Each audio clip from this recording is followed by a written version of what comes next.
la personne d'inspiration que je veux rencontrer, Oui. elle s'appelle Yvette Brion. Qui est Yvette Brion? C'est une des premières chapelières à Montréal. OK. C'est une femme tellement inspirante qui n'était pas dans les standards, qui s'est concentrée sur sa carrière, mais qui a changé puis qui a amené complètement la nouveauté à Montréal. D'ailleurs, on Une a chapelière. Oh oui. Regarde ça, les beaux chapeaux. Mais ça, c'est des, hot, hein? entre guillemets, des antiquités? Oui. OK. Oui, Cette c'est des dame-là vrais. est encore en vie? Non, elle est décédée. OK. Ouais. Mais toi, tu l'as connue comment? Ben parce que moi, j'aime beaucoup l'histoire, un peu comme Fred Pellerin qui va aller écouter, tu sais, qu'est-ce qui s'est passé. Moi, j'aurais aimé ça savoir c'était quoi. C'est qu'est-ce qui l'a motivé, qu'est-ce qu'il faisait. Puis ça a commencé de rien. Elle a commencé à faire ses premiers chapeaux à 12 ans. Mm-hmm. Puis après ça, tranquillement, c'est ça. Puis c'est une des premières grandes chapelières, là. Ces chapeaux se retrouvent dans le musée, je me souviens plus du nom, là. Puis ces chapeaux-là, on me les a donnés. C'est une des employées. Ça appartenait à sa mère. OK. C'est comme ça que tu as connu la dame? Oui. OK. Ben, je l'ai pas. C'est ça que j'ai vu. Puis là, j'ai commencé à lire sur elle. elle. Puis elle disait, t'arrivais là, c'était une place relaxante, avec des miroirs, avec de la dorure.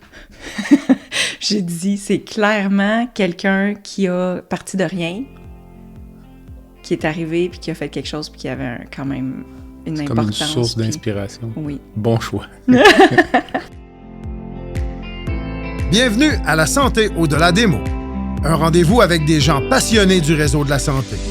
Jean-Pierre Gagné, lui-même médecin, vous fera partager sa passion pour le domaine et vous fera découvrir une foule d'invités et d'acteurs clés du réseau. Voici votre animateur, le docteur Jean-Pierre Gagné. Bonne écoute.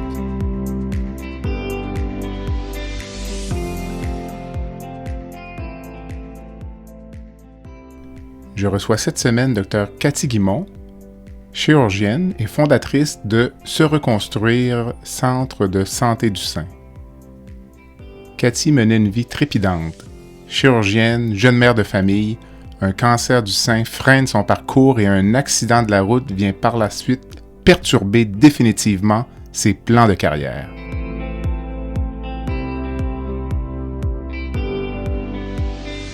C'est alors qu'elle réoriente sa vie et fonde l'organisme Se Reconstruire, Centre de santé du sein, qui est situé à Longueuil sur la rive sud de Montréal.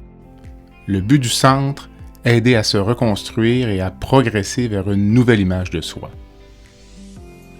Venez à la rencontre de cette femme dynamique qui a décidé de transformer une expérience négative en projet d'espoir. Je tiens à souligner que Cathy est lauréate du prestigieux prix Étincelle de la Chambre de commerce et d'industrie de la Rive-Sud. Ce prix souligne les actions d'une femme qui a favorisé un vent de changement dans la société pour la condition féminine. Pour Cathy, la vie, ce n'est pas d'attendre que l'orage passe, c'est d'apprendre à danser sous la pluie. Bonne écoute.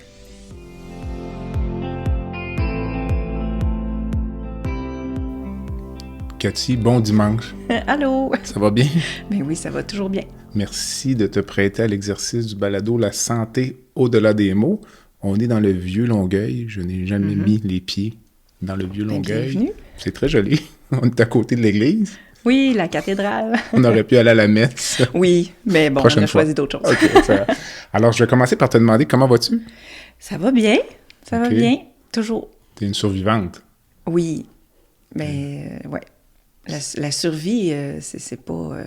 c'est de vivre à chaque jour, dans le fond. Une journée, il faut que ce soit une belle journée. Quand je me lève, il faut que ce soit une belle journée à chaque jour. Est-ce que ça a changé ta vision de la santé, le fait d'être traité pour un cancer? Vraiment? Ben oui. Parce que dans le fond, l'équilibre...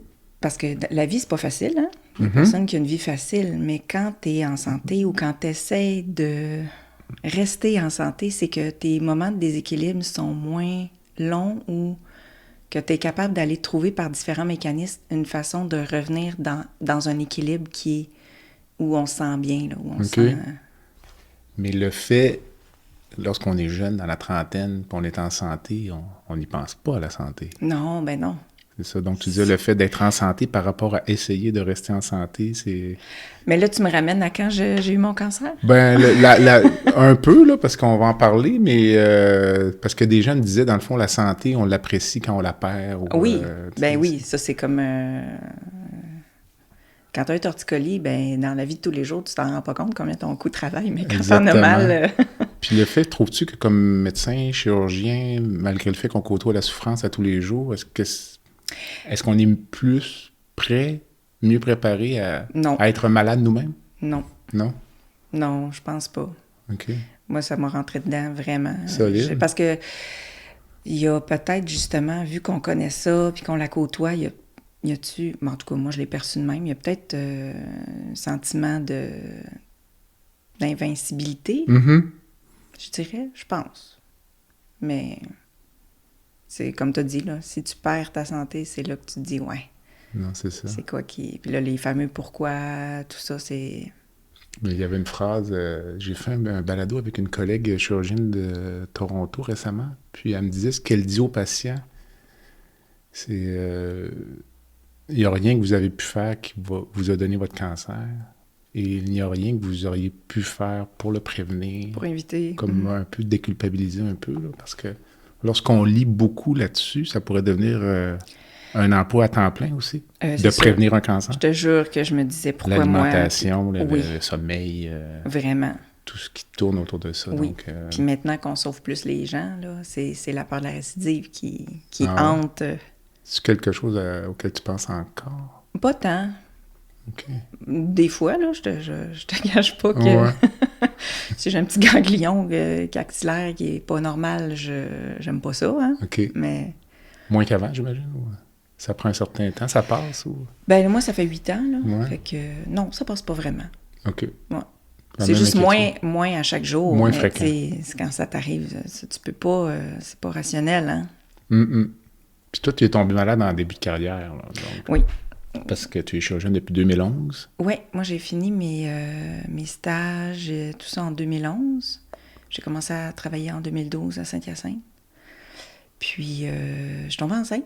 Puis, après ça, je suis allée à Paris, dans mon congé de maternité.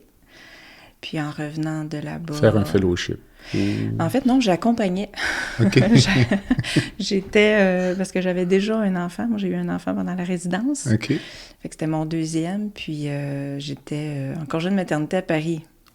Mais tant qu'à être là, puis mon conjoint qui était à Gustave-Roussy, j'ai rencontré l'équipe des plasticiens. Puis là-bas, les plasticiens qui m'ont dit « Pardon, t'es chirurgienne, viens t'opérer avec nous. » OK.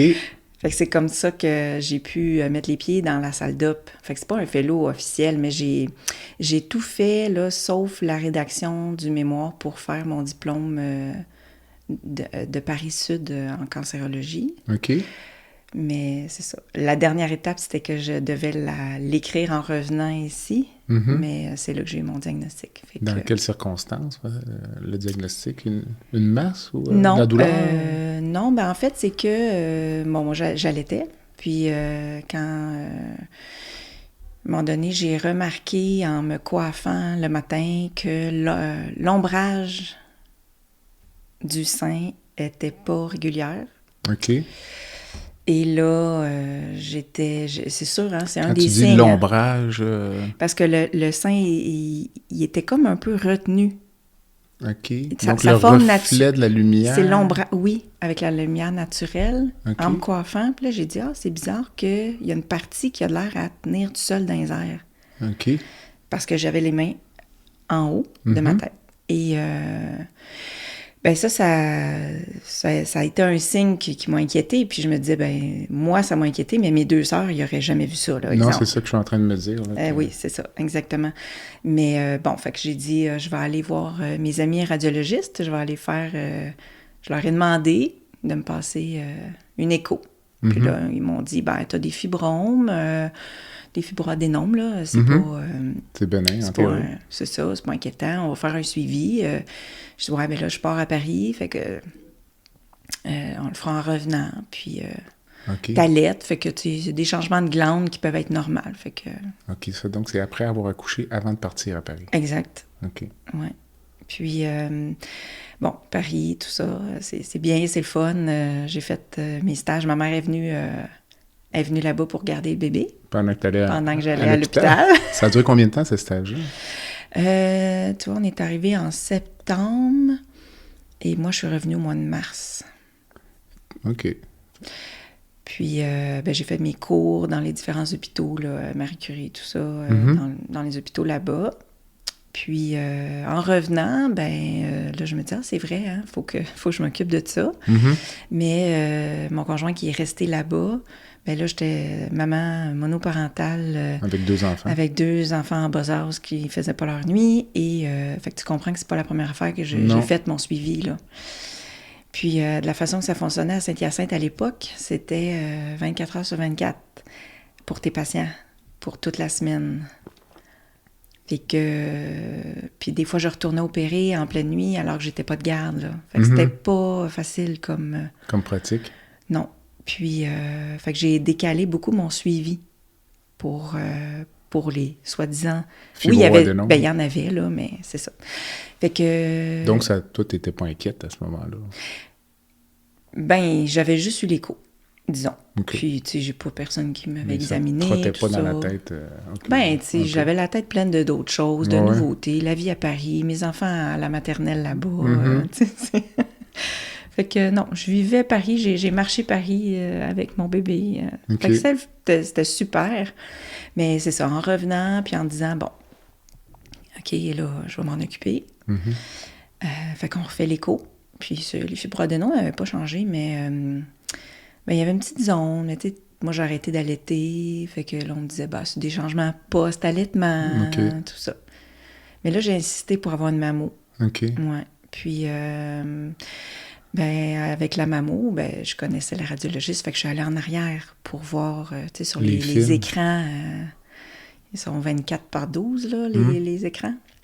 Et là, c'est là que j'ai vu le ciel étoilé. OK.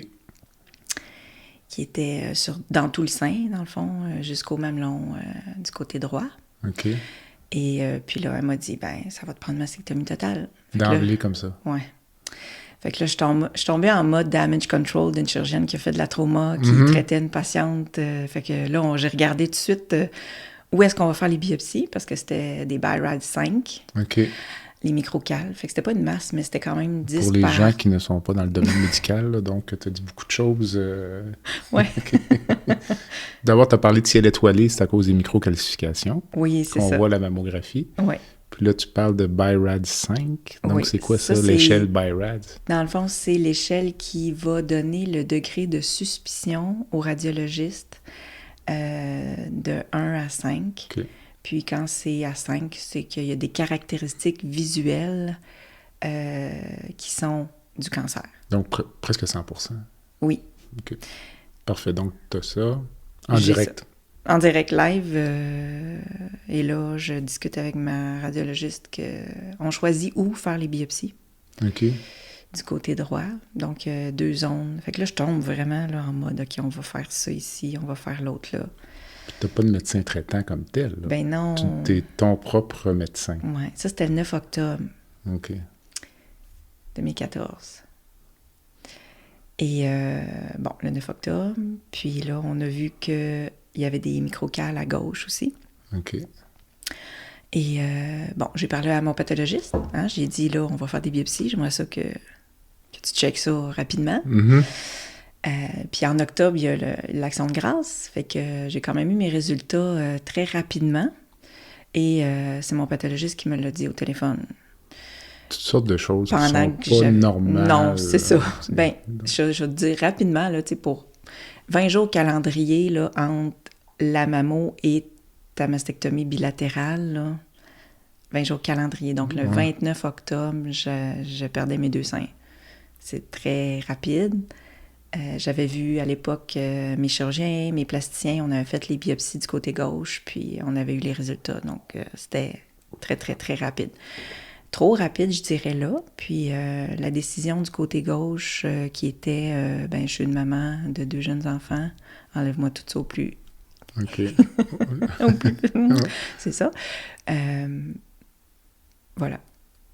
Puis As-tu chimiothérapie, radiothérapie, Non. hormonothérapie, là, les trois classiques? Ben, oui. Ben, en fait, c'est ça. Fait que moi, déjà, le cancer qui envahissait, en fait, il envahissait la peau du côté droit. Donc, j'ai eu un expanseur. C'était pas prévu, ça. Fait que je me suis réveillée, ça a pris 7 heures, avec un expanseur d'un côté. Fait que moi, je me disais, hey, on enlève tout ça, on reconstruit, 2 prothèses, puis je travaille après, puis je fais comme si de rien n'était, je retombe dans mes souliers.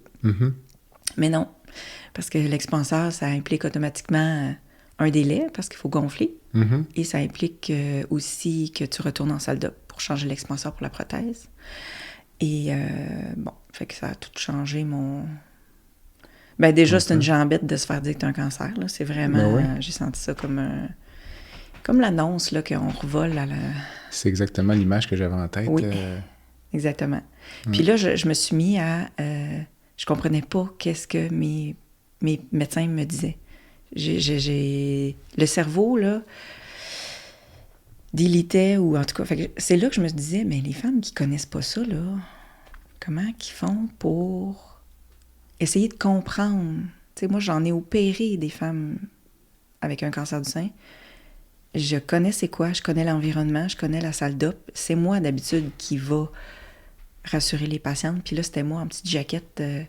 C'est ça. C'est le cerveau qui est bien fait, peut-être pour essayer de minimiser l'impact là, du souvenir. Là. Mais ça, je me souviens que... C'est ça. Fait qu'un 20 jours tellement long, mais tellement trop court en même temps. Là. Le fait que tu sois chirurgienne, as-tu l'impression que tes médecins te rassuraient moins ou te donnaient moins d'informations? Prenaient pour acquis que tu comprenais tout puis que tu n'avais pas besoin de ce contact-là de la main sur l'épaule? Ben oui et non. Là. Okay. Oui et non, parce que j'en ai eu beaucoup de très bons contacts. Là, je sentais pas qu'il était négligent, là, mais c'est sûr qu'à un moment donné, tu veux pas non plus commencer à expliquer puis à faire des dessins comme quelqu'un qui connaît pas ça, là.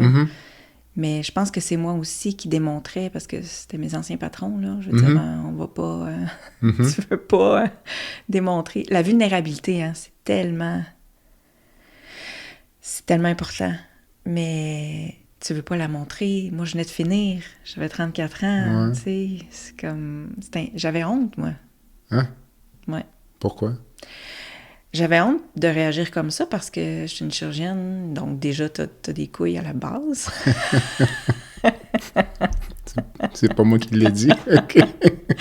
Mais... donc, c'est ça, après avoir vécu tout ça, un parcours pas facile, puis moi, j'avais déjà un enfant, on se rappelle, là, c'était... 2? Non, mais pendant ma formation, moi, j'ai fini R3, R4, R5 avec un enfant. OK. Et, tu sais, avec la fin de la résidence, qui est pas facile, là, bon. Mais, puis avec c'est ça, on n'est pas... faut pas la démontrer, notre vulnérabilité, hein. Fait que là, je me retrouvais avec des anciens patrons que tu veux pas la montrer non plus, mais en même temps... les nuits et les entre-chirurgies, c'était l'envers, là. Ouais. Dans les suites de tout ça, tu as dû interrompre ta carrière chirurgicale.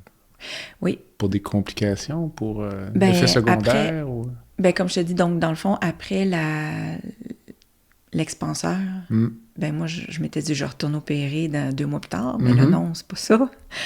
C'est pas ça qui se passe, parce que là, il faut gonfler. Fait que moi, j'ai dit à ma plasticienne, ben... gonfle avec 2 fois plus de volume et 2 fois plus vite. Hein? Donc, 4 fois plus vite, voilà. Finalement. Exact. Fait que c'est très douloureux. OK. Et pour tout ça, pour être réopéré beaucoup plus vite, pour revenir beaucoup plus rapidement. Fait que en mars, j'ai été réopérée et j'ai commencé à travailler en début mai. Et début mai, je suis retournée dans la salle d'op comme si de rien n'était. Et là, c'est là que ça m'a rentré dedans. J'ai fait une grosse réaction de stress. OK. Tachycarde, je voyais plus rien. J'étais en petit coin. J'ai rentré dans la salle et je suis allée vomir. Tout. Okay. J'étais complètement non fonctionnelle. OK. C'est là que ça m'a rentré dedans. Ouais. à Fait que là, c'est retardement. encore plus honteux, tu sais. T'es dans ton équipe, tu t'en vas opérer, puis là, tu peux pas rien faire. Mhm. C'est assez... c'est blessant. Mhm. C'est pas blessant, c'est honteux, tu sais. Tu gères des traumas, là, puis là, tu t'en vas, tu as l'air de ça. Fait que c'est là que ça m'a... t'as pas de contrôle sur qu'est-ce qui peut arriver, puis là, j'ai tout revécu. Là, ma chirurgie, mes douleurs, puis on s'entend, là, j'avais quand même des douleurs aussi, là. Mais là, j'ai réalisé que c'était la femme, là, que j'avais vue, les mammos, là, c'était moi. OK. Ouais. Voilà. Est-ce que c'est un deuil à faire d'arrêter d'opérer ou de quitter la pratique chirurgicale? Ben, j'ai pas quitté comme ça, là. OK. Parce que j'ai quand même eu 4 chirurgies en 6 ans. C'est ça.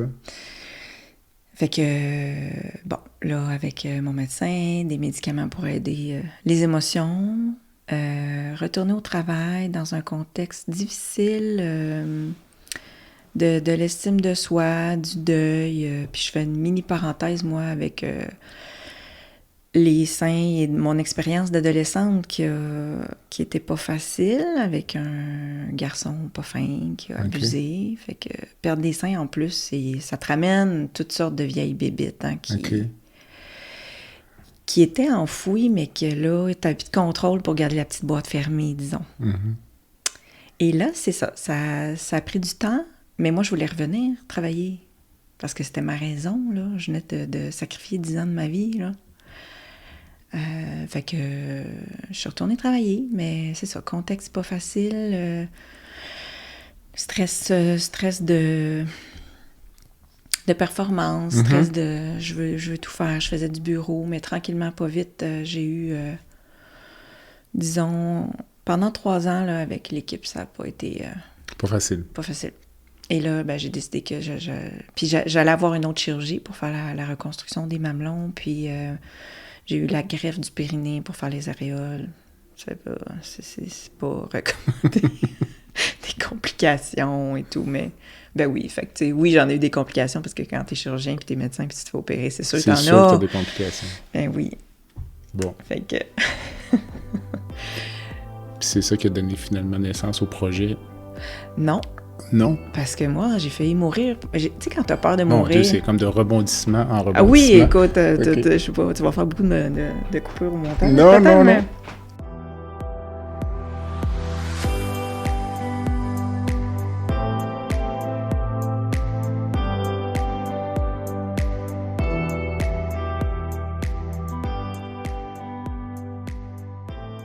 Donc, nous, quand on a visité, parce qu'on a commencé beaucoup plus petit, OK.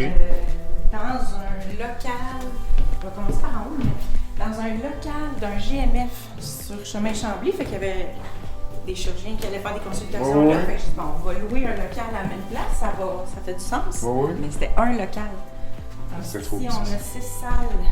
OK, quand même. Fait que là, ici, il y a un autre petit espace de discussion. Fait que ici, c'est nos salles de thérapie. Fait que, c'est super éclairé, lumineux, tout ça. Ça, c'est la fameuse machine d'endermothérapie, que je te reparlerai peut-être plus tard. C'est en dermothérapie ou en dermologie? Oui.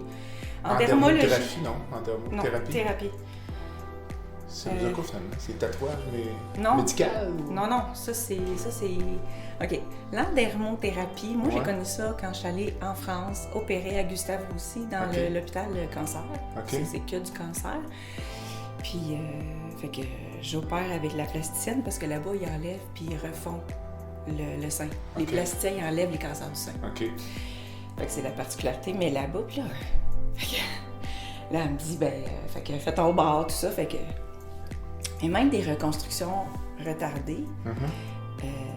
Là, je me dis, mais c'est tombé facile, les plans, on n'a quasiment pas d'adhérence, ça saigne pas, ça glissait bien, tu sais, par rapport à tout collé, adhérence, radiothérapie, puis c'est du béton, là. Puis, fait que j'ai su que c'était en dermothérapie, mais tu sais, moi, je suis en train d'opérer, j'entends ça, OK, cool. Mais quand je suis revenue de Paris, c'est là que j'ai eu mon cancer. OK. Puis j'avais mal, des douleurs, puis là, je me suis dit adhérence. Fait que là, j'ai dit, c'était quoi donc? Fait que j'ai rappelé mon amie là-bas. Puis ici, au Québec, c'est très peu connu dans le domaine des adhérences et médicales, alors que c'est pour ça que ça a été inventé.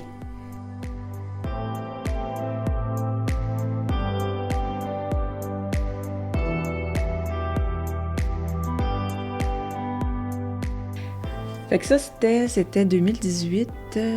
Puis là, ben, vu que c'était pas facile dans mon milieu, j'ai décidé d'aller ailleurs pour... parce que j'étais pas capable de tout refaire au niveau de la gestion du stress, les gardes et tout ça. Fait que j'ai compris à un moment donné que... faut être heureux dans la vie. Exact. Puis donc, j'ai décidé de changer de milieu. Et je faisais de l'assistance opératoire là, à Pierre-Boucher.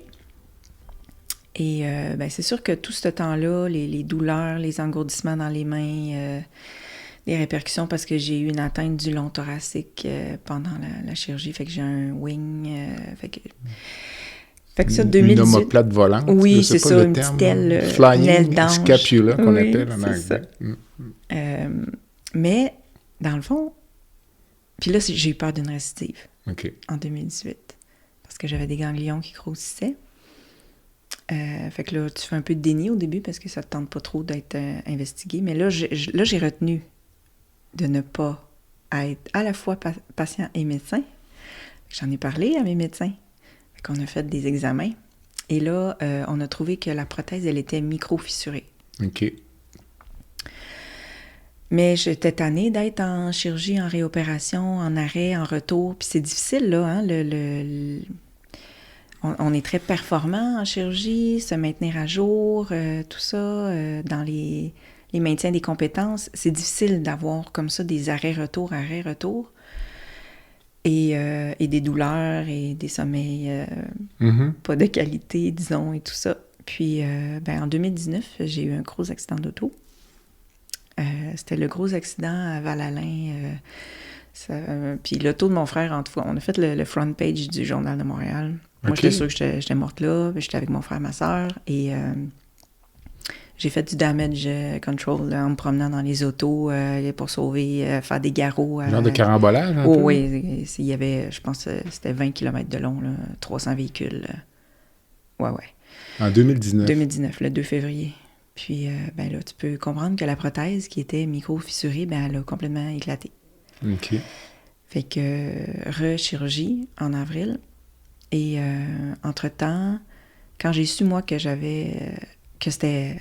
Les ganglions, dans le fond, c'était la réaction... Inflammatoire à la microfissure. C'était des siliconomes. OK. Mais j'étais allée voir une de mes amies à l'hôpital, qui est Julie Bélanger. Elle est décédée 2 jours après. OK.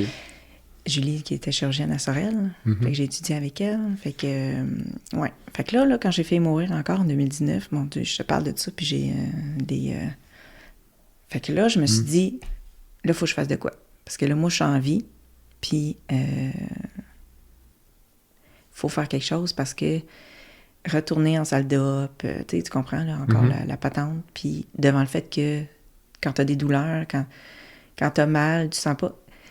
C'est pas le rassurant de savoir que t'opères, mais que faut que tu regardes si tu prends l'aiguille comme il faut ou pas. Tu le sens pas dans ton instrument, si tu pinces ou pas. Tu le sais parce que tu vois que l'aiguille tient dedans.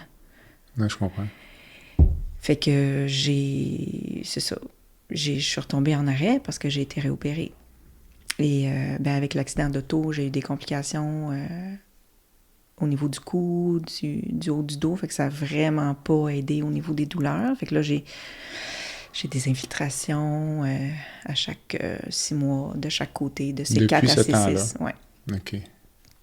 Mais au moins, fait que ça me permet d'être soulagée puis de dormir. Sinon, j'ai des douleurs et tout ça.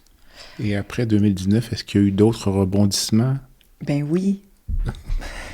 OK. Ben oui, parce que à un moment donné... j'ai fait d'un coup, là, du jour au lendemain, pas du jour au lendemain, mais en 5 jours, j'ai fait une 30aine de phlébites dans les 2 bras et les 2 jambes. OK. Et encore une fois, de déni, de me dire, ça doit être une réaction d'une piqûre de maringouin ou quelque chose, tu sais, mais bon. Après, tes 2 bras et tes 2 jambes enflées, puis vraiment dysfonctionnelles, là, j'étais allée consulter un interniste, puis il m'a dit, la première chose, il m'a dit, bon, ben c'est sûr que tu as une récidive. C'est sûr. Ouais. Ah. Fait qu'on va la trouver, mais des fois, les thrombophlébites comme ça, c'est le premier signe. Fait qu'on va te suivre pendant 2-3 ans. Fait que j'ai eu des petits scans à chaque 6 mois avec des nodules qui captaient. Ouais, fait que c'est ça. Fait que là, le dernier petit scan, la bonne nouvelle, c'est qu'il y a 2 nodules stables, puis 2 nodules qui ont régressé. OK. Fait que c'est des nodules rétrosternales du côté du cancer, naturellement. Inflammatoire. Ben, tu sais, c'est sûr, c'est du côté que la prothèse a éclaté, hein, fait que moi, je me dis, ben, j'ai pas de récidive, ça va parfait. bien, puis là, let's go. Fait que c'est pour ça que, moi, depuis 2019 que je rêvais à ça, puis là, t'es dans le concret de mon rêve depuis 4 ans, imagine-tu? Bon, on va y C'est revenir ça. après la pause. On prend une courte pause. Ben oui. Le podcast La santé au-delà des mots est une présentation du groupe conseil Beauchamp, Beaulieu, Dessureau, Toupin de la financière Banque nationale Gestion de patrimoine. Comme nous croyons que la santé financière fait partie de la santé globale, nous sommes heureux de nous joindre au Dr Jean-Pierre Gagné pour vous souhaiter une bonne saison de la santé au-delà des mots. Tu veux lancer ton propre podcast, mais tu ne sais pas comment t'y prendre? Pas de problème. Mouton Marketing peut t'accompagner de la conception au lancement. Envoie ton idée de podcast à bonjour@gomouton.com. bonjour@gomouton.com. L'univers du podcast t'attend.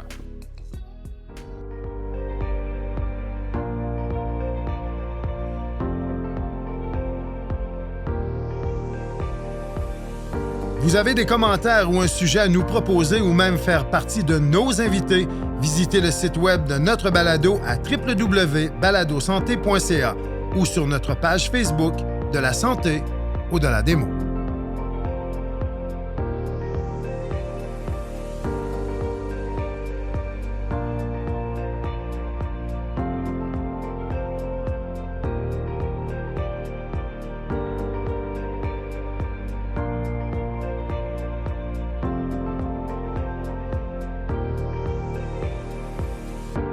Il n'y a pas de relief, là, comment ça marche? Ben, je vais montrer les photos, mais c'est vraiment de faire du 3D avec du 2D. Mais par contre, il y en a des femmes qui ont le mamelon en chirurgie, OK. qui vont faire vraiment l'applicature. C'est un petit lambeau de rotation. Donc, au plastique, OK. Sauf que Pas d'oncoplastie. non, c'est ça, juste Un petit lambeau de dans le fond, ils prennent la peau là où est supposé être le mamelon, ils tournent la peau, fait que ça fait comme une petite fleur. Moi, je comprends. Puis ça Toi, tu vas venir des tatouer cicatrices. par-dessus ça. Ouais, mais c'est moins évident même quand il y a un réel mamelon. C'est plus difficile? Ouais, parce que la peau, tu peux pas l'étirer. OK. Puis souvent, en fait, 90% des femmes, je fais une lumière, sont déçues de mamelon en chirurgie. OK. Ouais, c'est des fois, il est pas bien positionné.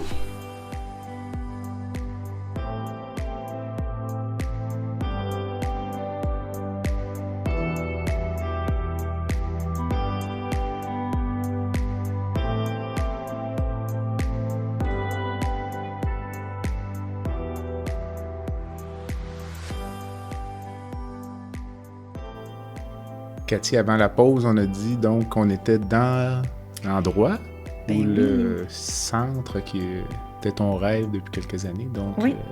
le projet Se reconstruire, centre de santé du sein. Oui. C'est quoi ça? Se reconstruire? Ben, quand... ben c'est ça, hein? C'est se reconstruire là, comme personne, comme personne entière, autant psychologiquement que physiquement. C'est pas juste la reconstruction des seins, là. Mais ouais, c'était un endroit, je me disais, il y a des besoins là-dedans, parce que moi, je l'entendais de mes patientes. Je vais où pour, tu sais, peu importe le besoin. Puis comme médecin à l'époque, je savais pas où les envoyer. Fait que c'était une question que tous mes collègues aussi, hein, quand on parlait au Tumor Board, on fait quoi avec ça? On les envoie où? Puis tu sais, là, dans l'hôpital, quand tu as des vieilles listes ou des vieux un peu imprimés avec des choses un peu pas trop à jour. Des ressources là. externes? Oui. Là, Ouais. montées au fil du temps un peu. Ouais, Là, c'est puis- ça. Mais bon. Fait que c'est ça. Fait que là, j'ai eu l'idée de partir, mais on est parti en entreprise privée. Parce que là, moi, je suis tombée dans un mode urgence de vivre là, et urgence d'aider. Donc, voilà, il y a des besoins, on part là, on a un numéro, tu sais, ça peut aller très vite, là. Hein. Fait qu'on loue un local dans un GMF, là, une clinique médicale, ici à Longueuil, puis parfait, on avait 2 services, puis ça a commencé comme ça. Mais je me suis fait accompagner par le développement économique Longueuil, le DEL, et j'ai suivi des formations. Parce que, tu sais, moi, je pars de chirurgie, là. Après ça, je me lance dans l'entrepreneuriat, dans une compagnie, tout ça. Fait que moi, je suis allée chercher plein de formations super intéressantes sur tout ce qui est connexe à ça, là. Donc, fait que je me suis lancée là-dedans, puis rapidement... ça a été d'une évidence de dire, on n'est pas du tout... C'est comme si on n'avait pas le bon saut. OK. Faut être un organisme à but non lucratif. Plutôt qu'un organisme privé. Ben oui. Okay. C'est là qu'on va aller aider beaucoup plus. Et fait que là, on a fait les changements en bonne et due forme avec un avocat et tout ça pour aller créer l'organisme. Donc, conseil d'administration, j'ai 7 merveilleuses personnes qui sont avec moi, mais c'est sûr qu'avec les années, je suis assez rassembleuse comme dans ma personnalité, fait que j'ai eu plein de gens spontanément qui m'ont dit qu'ils voulaient aider et tout. Donc, la rédaction des règlements internes et tout, puis l'OBNL est née en août 2021. OK. Mais... On arrive à 2 ans, bientôt. Oui. OK. C'est ça. Donc, c'était comme plus lourd ou plus compliqué avoir une OBNL qu'une entreprise privée? Ben oui. Ah oui, Okay. puis t'as des règlements à l'interne aussi. Là. Moi, on s'entend que depuis 4 ans, là, c'est du bénévolat à 100% que je fais. J'ai aucun revenu personnel de l'OBNL. J'ai même investi des sous pour que ça parte au début. Parce que c'était pour moi l'urgence là, d'agir. Et c'est ça. En pleine pandémie, donc en octobre 2020, Se reconstruire est né, en incorporé. Après ça, en 2021, OBNL. Et en juin 2022, organisme de bienfaisance reconnu à l'Agence du Canada. OK. Ça, c'est une étape de plus? Ou... Oui, et c'est beaucoup de paperasse. Un galon de plus. Okay. Ça, ce que ça fait, là, ce que ça dit, c'est qu'on peut donner des reçus pour fin d'impôt pour les dons. Okay. Dons testamentaires, dons de toute personne, de tout azimut, là. OK. Fait que c'est toutes les étapes qui ont été faites, mais entre-temps, on a déménagé. Donc, tu es ici dans les locaux, ça fait 1 an, là, en février. Qui vous appartiennent. Année. Oui, c'est ça. C'est quoi l'avantage pour vous d'être propriétaire des locaux? Ça fait beaucoup plus de notoriété comme organisme sérieux, qui a une bonne... comment on dit ça? Donc, bonne santé financière. Oui. Mais on n'a pas l'impression d'arriver dans un organisme jeune. T'sais, on a l'impression d'arriver dans un endroit qui a de l'histoire. Oui, là, c'est ça. On m'a dit beaucoup que je vais vite. Quand j'ai une idée, ça... Ouais. Mais c'est ça, là, j'essaie de me calmer un peu parce que là, j'ai une directrice générale qui est là, puis il faut que je revienne à un équilibre dans ça. Puis vu que j'ai fait ma formation pour le tatouage, là, ça me permet d'avoir cette niche-là pour moi qui n'a pas personne d'autre là, qui peut le faire à ce niveau-là pour les patientes. Donc moi, je vais me concentrer sur cette richesse-là que je peux offrir aux patientes. Et les autres peuvent faire tous les autres jobs que je faisais ici bénévolement. En faisant le tour tout à l'heure, là, tu m'as expliqué tous les services qui ont été offerts, là, mais si tu me peut-être rapidement refaire la liste de l'offre de services. Oui, en fait, c'est qu'on va... Bon, le plus possible, on veut offrir des services sans frais. Je dis sans frais parce que nous, nos thérapeutes sont tous rémunérés. C'est des thérapeutes spécialisés en cancer, qui ont des études beaucoup plus poussées que d'autres. Mais on essaie d'avoir le plus possible de services sans frais pour les patientes et aussi des groupes de soutien, des ateliers, moi, que je donne aux 2 semaines, amoindrir la peur de l'inconnu. Des ateliers de soutien, c'est-à-dire de prothèse capillaire et d'entretien du cuir chevelu. Et d'autres services, donc que ce soit au niveau de la gestion de la douleur, en dermothérapie, acupuncture, kiné, traitement de lymphédème, massothérapie onco. On a aussi tout le volet psychologique, l'impact avec donc on a un psychologue, travail social, sexologue. On a tous les produits, donc soutien-gorge post-op, les prothèses. On prête des perruques, on donne des bonnets. On a beaucoup de gens qui viennent nous donner aussi, où on a une petite bibliothèque communautaire. Les gens viennent et on prend des livres gratuitement. Puis... Tu me disais, tu parlais de prothèses tout à l'heure, tu me disais que les prothèses, il y a beaucoup de femmes qui ignorent que c'est remboursé par la Régie d'assurance maladie. Oui, exactement. Oui, c'est vrai, c'est important de le dire qu'aux 2 ans, que ce soit une prothèse partielle ou totale, et on s'entend, là, on est loin, mais très loin du bas dans le soutien-gorge, hein, parce que les prothèses maintenant sont beaucoup moins lourdes, c'est beaucoup moins chaud, la technologie a évolué, donc moi je pense que les femmes devraient toutes au moins aller faire un essayage de prothèses, puis on peut vraiment créer une symétrie avec l'autre côté, ou deux prothèses externes aussi qui font une allure tout à fait naturelle, et c'est remboursé à chaque 2 ans. Puis il y a des prothèses de piscine même aussi. OK. Ouais. C'est important de le dire, ouais. Ça, c'est... J'aimerais que tu me parles de l'endermothérapie. Ouais. C'est le bon mot? Oui. Oui. Vous avez un bel appareil ici là, qui a l'air... Toi, tu dis que ça a l'air d'un papillon? Moi, je trouvais que ça avait l'air d'un petit robot intelligent. Oui. Non, c'est notre mariposa. Je mettrai une photo sur le site web. C'est bon. Ben, l'endermothérapie, oui, c'est une technologie française qui a été inventée, ça fait plus de 35 ans, par un ingénieur. Et là-bas, c'est remboursé par la Sécurité sociale. Et moi, j'ai connu ça quand j'ai opéré là-bas, avec mes collègues plasticiens. Et pair up, on voit qu'il y a un changement de la qualité des tissus qui sont beaucoup plus toniques, mais qui a aussi beaucoup moins d'adhérence, donc beaucoup moins de complications après, moins de sérum, moins d'hémorragie post-op, de saignement. C'est incroyable. Et c'est surtout, c'est pas juste esthétique, là. Tu sais, on enlève des adhérences.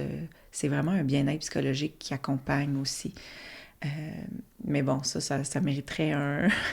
Puis je suis pas vendeuse de machines, mais moi, je veux que ce soit accessible pour les femmes et les hommes, là, et pour tout type de chirurgie, en fait. Donc, on veut faire une étude, là. Je suis en train de parler avec le Centre de cancérologie Montérégie pour, avec une prescription médicale, pour que ce soit un traitement thérapeutique et non pas esthétique, là. On n'est pas dans la cellulite et autres. Non, c'est ça. Mais ça pourrait être utilisé en préopératoire, c'est ça? Vraiment. OK. Oui. Comme pour préparer le DIEP, les tissus. Vraiment. Oui, ça aussi. Et même les femmes qui connaissent ça, ils viennent avant d'avoir leur mammographie annuelle. Hein. OK. Parce qu'on vient vraiment soulager puis amoindrir les adhérences. Et c'est perpétuel dans le temps, mais c'est pas une baguette magique parce que ça permet aux femmes de faire leur exercice. Et un corps qui a été opéré se souvient toujours de ses cicatrices, et il faut continuer à bouger le corps, à bouger les tissus. Donc, c'est plus facilitant, mais ça aide aussi les physios. Ils peuvent aller beaucoup plus loin dans leur traitement. OK. Ouais. Et le tatouage, ça, c'est une autre... Ça, c'est ton bébé, ça? Oui, un autre de mes... Bien, le tatouage, hein. Moi, vu que je suis passée par là, le tatouage moi-même, et bien, ça, c'est un code de RAMQ. OK. Hein? C'est reconnu. Dans le fond, on vient faire une reconstruction du mamelon et de l'aréole par dermopigmentation médicale. OK. Et, ben, c'est ça. Pour avoir vu, quand j'étais chirurgienne, des tatouages pas très beaux. OK. Il y a des femmes, il y en a une, elle dit, j'ai une tranche de pepperoni, pouvez-vous faire autre chose? Quand même. Tout ça pour dire que c'est un art en soi. Ça prend une formation, puis moi, je me suis renseignée, dans le fond, auprès de mes collègues plasticiens. C'est qu'est-ce qu'ils ont fait comme formation, et la plupart du temps, là, je veux pas dénigrer, mais la plupart du temps, c'est très peu de formation. Okay.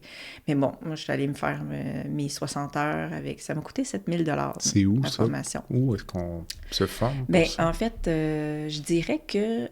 parce que là, on a des demandes.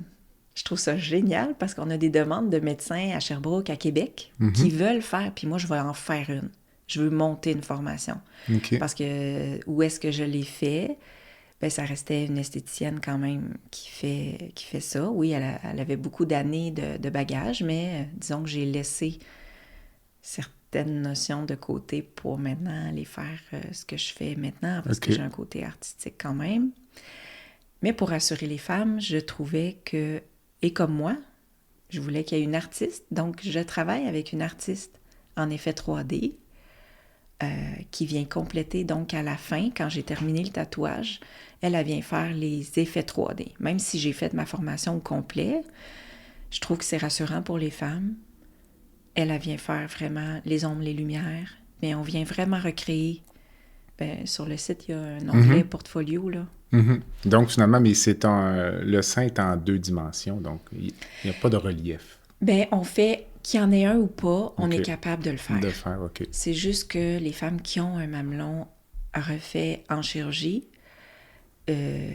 souvent elles sont déçues, mais souvent le relief qui est fait puis qu'on a en post-opératoire, là, qui est à peu près un demi-pouce, revient à 1 ou 2 millimètres quand c'est guéri. Donc, il y a beaucoup de femmes qui sont déçues de ça.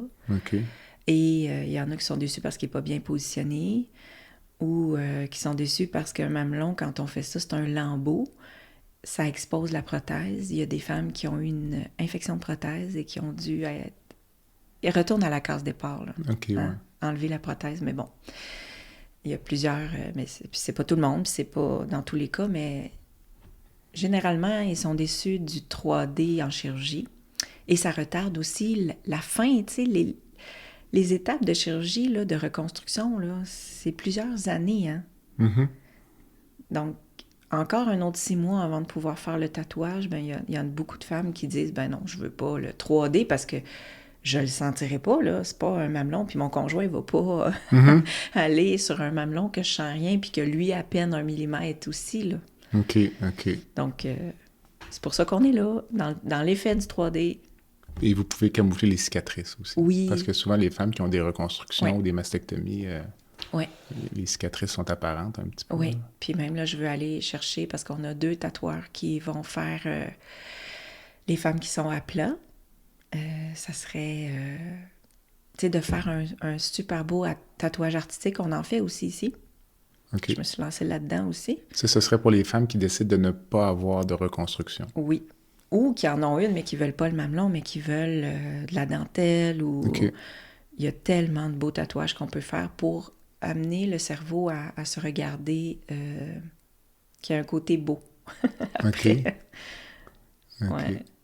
Dis-moi, c'est comme si on revenait en arrière, mais d'avoir eu un cancer du sein, là, t'es-tu déjà arrêté à penser si j'avais eu un cancer du côlon, disons, là? As-tu déjà pensé à ça, de dire, finalement, ça aurait été plus facile ou différent? Oui, ben je comprends ta question dans l'impact de la féminité, là. Tout ce que ça peut impliquer, là, parce que j'imagine, tu sais, le cancer du côlon, parfois, c'est dans la société un peu le mal-aimé, là, des fois. Ben oui. L'impact, la différence, je pense, c'est qu'il y a personne qui est habitué de se voir puis de voir son côlon, là, tu sais. Fait que t'as pas une relation pareille avec tes seins qu'avec ton intestin. Voilà. Bien qu'avavec le microbiote, ça pourrait être appelé à changer. C'est ça. Mais, fait que l'impact, je pense, c'est plus... Je veux vraiment pas minimiser aucun cancer. Non, c'est ça. Mais est différent, ça, c'est certain. Ouais. Mais c'est pour ça que c'est se reconstruire qui est en premier. Parce que, là, tu me vois venir un peu, là, mais j'ai des discussions avec ceux qui ont des impacts au niveau de la santé au Québec, là, des installations et tout. Puis se reconstruire, ça pourrait être se remettre d'un cancer de la prostate, se reconstruire après un cancer du côlon, se reconstruire. C'est ça. C'est pour ça que c'est se reconstruire en premier. Donc, si la mission du centre, tu la décrirais comment, disons, en quelques mots? En fait, c'est ça. On est ici pour faciliter le parcours des hommes et des femmes qui ont un cancer du sein, et ce, à tous les stades de la maladie. OK. Mais vous n'accompagnez pas les proches? Oui. Indirectement? Ou... Ben, il y a des projets là, en discussion pour faire des groupes de conjoints. Parce que là, on fait les groupes avec les patientes, mais on a un donateur qui est intéressé pour un projet en particulier. Fait que moi, je vais lui présenter ce projet-là. Puis je suis certaine que... Parce que c'est animé par une travailleuse sociale. Et je veux qu'on puisse offrir le même soutien aux conjoints qui ont... Conjointe, évidemment. Oui, quand les femmes sont en couple ou quand les hommes sont en couple. Là, donc, peu importe. Ou la conjointe d'un homme atteint. Oui, c'est ça. Donc, dans le fond, de venir soutenir l'entourage. Puis on veut même aussi développer un groupe d'enfants qui vont pouvoir parler aux enfants de mamans qui sont en traitement. Il y a un super livre. Puis ici, on en prête des livres pour les jeunes mamans qui ne savent pas comment le dire et tout. Puis dans le fond, on vient faciliter parce qu'on utilise les outils qui existent déjà. Puis on fait juste transmettre les informations que les femmes, ils ne savent pas où aller chercher. Mais ma maman est une pirate ou... en tout cas, il y a plein de choses qui... Mais partir un groupe d'enfants pour accompagner les enfants aussi, ça, c'est une idée. Mettez-vous en relation des patientes qui ont été traitées avec des patients, oui, ou des patientes partenaires. Ce ne serait pas partenaire, peut-être, pas vraiment? Ben, ça existe là, déjà, à Maisonneuve, au CHUM, la Fondation Cancer du sein du Québec. D'ailleurs, on est en collaboration avec toutes les grosses fondations aussi en lien avec le cancer du sein. Mais eux, ils le font déjà, donc on les réfère à eux parce que c'est des bénévoles qui font la ligne rose, puis il faut former les bénévoles et tout. Donc nous, c'est sûr que nos argents, nos sous, on veut les aider dans le concret. Je pense que la différence, on est plus dans l'aide concrète dans la communauté. Et on est à l'échelle de la communauté. Puis c'est tellement touchant, là, les femmes, parce que là, on vient de dépasser 31 000 $ redonnés aux patientes qui n'ont pas de sous, qui n'ont pas d'assurance. C'est quand même... On veut se rendre à tout gratuit, mais aidez-nous à aider. Puis ici, on a juste 2 employés, puis là, nouvellement une directrice. Sinon, on a des bénévoles qui aident, qui donnent des... qui aident à faire rouler là, la place. La place. Oui. Où tu vois se reconstruire dans 5 ans, 10 ans, là, donc je te regarde, j'ai l'impression que tu vois des centres partout au Québec. Oui, c'est ça, t'as très pour bien. un paquet de pathologies. Mais verrais-tu un centre par pathologie ou regroupé dans un même centre plusieurs types de cancers? Bien, en fait, je pense que concrètement, ce qu'on vient faire, là, ce qu'on voit, c'est qu'on décharge le système de santé. Actuellement, on est là, les médecins sont contents d'envoyer leurs patientes, on vient les aider, donc puis on est ailleurs, on est une infrastructure séparée, mais de venir concentrer, parce que c'est tout le temps un enjeu de ressources humaines, de gens qualifiés, mais d'être reconnu dans un secteur comme ici, le Grand Montréal, on est reconnu, mais pourquoi aller dupliquer tous ces petites places-là dans chaque hôpital, puis ça fait du bien aux patients d'être à l'extérieur de l'hôpital. Ça, on l'entend à chaque fois. Oh mon Dieu, on rentre ici, puis c'est apaisant. Fait que les femmes, il y en a qui ils font juste rentrer, puis ils pleurent, ils viennent prendre un café, ils viennent jaser. Pas besoin d'avoir un rendez-vous pour rentrer ici, d'ailleurs. Mais je fais le point, c'est que là, on aimerait ça qu'il y ait ces services-là à Québec, à Sherbrooke, en Abitibi. Mais c'est d'y aller de façon intelligente. Est-ce que se reconstruire puis peut regrouper quelqu'un qui est formé en oncologie, en endermo, peut traiter des cancers, c'est-à-dire des cicatrices du ventre ou des cicatrices du sein. Fait que c'est d'y aller de façon intelligente dans les ressources humaines qui sont limitées aussi, là. C'est pour ça que tu pars en mission cette semaine. Oui, demain. Tu vas faire quoi demain? Demain, je fais du tatouage à Québec. Non, demain, c'est Trois-Rivières. Puis mardi, à Québec. Donc, tu vas aller traiter des patientes sur place. Oui, parce que déjà, ici, là, avec les personnes qui viennent depuis 1 an pour le tatouage, j'ai eu de toutes les régions du Québec. De Amqui à Gatineau, de Magog à Mirabel ou Saint-Colomban, ils viennent ici. Puis, ben moi, je viens d'une petite ville. Fait que moi, toute ma vie, j'ai été obligée de me déplacer dans... D'ailleurs, c'est pour ça qu'on n'est pas à Montréal, on est à Longueuil. Ils ont tout à Montréal. On pourra en reparler. Mais l'objectif, ce serait finalement Sensibiliser peut-être les collègues, oncologues. Ben oui, en fait, tous les gens... Parce que ça te prendrait des gens sur place, là, évidemment. Ah ben oui, c'est sûr. Mais nous, déjà, on a des gens intéressés sur place à prendre des formations. Okay. Comme ici, la personne en dendrothérapie, c'est elle qui donne les formations au Québec. En cancer du sein, en onco. Puis même chose pour l'acupunctrice. C'est elle qui donne la formation en onco.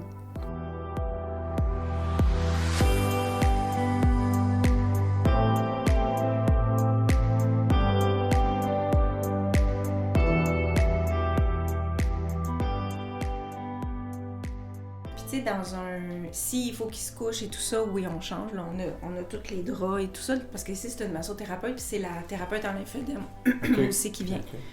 Fait qu'ils ont tous leurs kits, ils ont à faire des ponctions de kystes, tout ça. C'est ça, les gants, les affaires. Fait qu'ils sont derrière là, ils ont leur écran. Ouais. Fait que tout est... Comment? Je regardais la vue en plongée, mais ça... Ah, mais regarde, moi j'ai pensé à ça, là, si tu veux de la lumière, tu fais ça, puis sinon tu le montes juste comme ça. Ok, ça monte, c'est ça, mais pour oui, l'intimité, c'est ça. Regarde, là. Essaye pas de trouver des... Non.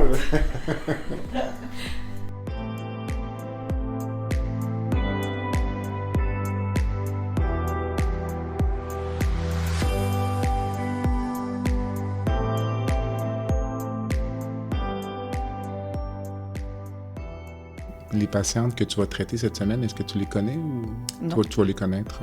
Ouais, moi je parle à tout le monde au téléphone avant, là, quand ils peuvent pas se déplacer. Tu as vu les photos, j'imagine? Non. Même pas, t'as pas besoin? Non. Tu vas t'ajuster sur place? Oui. Ça dure combien de temps, une séance de tatouage? Ben, s'il faut geler avant ou pas, parce qu'on sent plus rien, là, après une mastectomie totale. Après une prothèse, il y a des femmes qui ont un peu de sensibilité, mais c'est léger. Après un DIEP, les femmes ne sentent plus rien. Ça ne revient pas, non? Aucune sensibilité. OK. De tout le carré en avant, là, quand c'est double. Après une mastectomie centrale, donc c'est sûr qu'il faut geler parce que c'est tous les nerfs du sein, puis la mastectomie centrale, c'est on enlève le mamelon et la glande en dessous, là. Mais on conserve la peau. On conserve la peau, on conserve surtout la glande et toutes les terminaisons nerveuses. Mm-hmm. Donc, ça, il faut geler. Donc, si je dois geler la peau, ben, c'est au moins 20 minutes là, de plus. Mais sinon, en 1 heure et quart, c'est rare 1 heure et demie, mais on peut tout faire la séance de tatouage. Puis les femmes repartent avec les œuvres d'art. Puis est-ce qu'il faut faire des retouches parfois ou est-ce que parfois les patientes reviennent? Puis Oui, parce que puis ça, on ne peut jamais le prévoir d'avance parce que si la peau... parce que c'est une peau qui est déjà traumatisée, hein, qui a déjà vécu... pas nécessairement, oui, radio ou pas, mais s'il y a plus d'enflure ou de réaction de la peau, nous, on le voit tout de suite, la réaction au niveau de quand on fait le tatouage. Mm-hmm. Puis, les pigments vont être rejetés en plus grande partie. Donc, ben, le sachant, déjà, il faut le faire plus foncé au départ. OK. Mais parfois, il y a une partie que la peau rejette complètement le pigment. Donc, la retouche se fait sans problème, là. Est-ce que tu pourrais t'appeler à tatouer le mamelon contralatéral après? Pour oui, mais... ajuster l'aspect? Oui, mais ça, c'est l'autre. Il y a souvent un redrapage du côté opposé au cancer, quand c'est juste un côté. Mm-hmm. Le redrapage implique qu'on remonte le sein, mais qu'on déplace aussi le mamelon. Quand on le déplace, on vient le désépidermaliser. En tout cas, c'est ça. Mm-hmm. Puis on le repositionne et souvent, il y a une dépigmentation. OK. En partie ou en totalité ou un fading, un effacement. Souvent, les femmes, ils veulent qu'il y ait une recoloration, mais je ne peux pas le faire couvert par la RAMQ. OK. Parce que le mamelon est encore présent. OK. Je viens pas le reconstruire. OK. La beauté et l'art derrière, c'est qu'on vient faire le mamelon, on vient faire le mélange de pigments en fonction du mamelon qui est de l'autre côté. La bonne teinte, la bonne couleur. Mais si la femme veut, puis c'est déjà arrivé, bien là, on gèle la peau, mais c'est pas couvert par la RAMQ à ce moment-là, si c'est le côté contralatéral. OK. Ouais. Vous êtes donc un organisme à but non lucratif. Et le deuxième terme avec le gouvernement du Canada... Organisme de bienfaisance. Donc, les gens peuvent faire des dons. Ben oui. Aujourd'hui même. Aujourd'hui même. Et sur notre site web, là, la plateforme l'adresse est déjà installée. du site web, c'est quoi? C'est sur le site, c'est www.centresereconstruire.ca. Puis l'adresse courriel, ce serait? info@commercialcentre-se-reconstruire.ca. Et le numéro de téléphone qui a un petit twist, c'est? Ben oui! c'est le 438-527-5.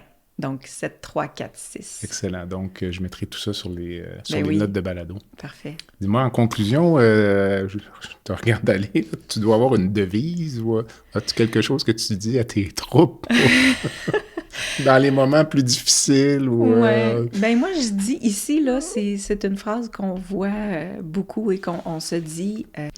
Donc, la vie, ce n'est pas d'attendre que l'orage passe, c'est d'apprendre à danser sous la pluie. C'est bon. C'est de toi? C'est très bien. C'est une phrase que quand j'ai lu, j'ai dit, c'est ça. Puis moi, je suis une fille qui danse beaucoup. C'est ça qui m'a aidé beaucoup à libérer toute la gamme d'émotions et de frustrations qu'on peut vivre. Donc, j'essaie souvent de me rappeler 2 mots, danse et rêve. C'est mes 2 mots. C'est bon. Avec tout ce que tu as vécu depuis, je regarde depuis le début, 2011, diplômée chirurgienne, jusqu'à aujourd'hui, 2023, si tu pouvais changer une chose dans le système de santé avec une baguette magique que je te donnerais, tu ferais quoi? Mettre plus les patients au centre des décisions. Ouais. C'est bon. Voilà. Une bonne façon de conclure. Cathy, merci. Merci à toi, Jean-Pierre. Puis à la prochaine. OK. Bye. Bye. Salut. Bye.